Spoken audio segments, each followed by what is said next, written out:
présenté le Mozart de la finance et finalement, on va terminer par un requiem. Conséquence de cette décision, la France bascule dans la catégorie des dettes de qualité moyenne supérieure aux côtés de l'Espagne et du Portugal. Dans son communiqué, Fitch souligne la fragmentation politique qui affaiblit la capacité du pays à redresser ses comptes publics.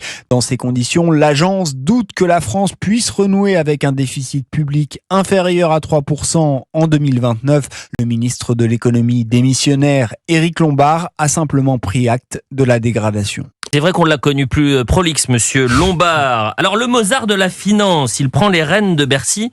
Il faut le rappeler, en août 2014, parce que en fait, il est au cœur du réacteur Emmanuel Macron depuis 2014. Août 2014, il devient ministre.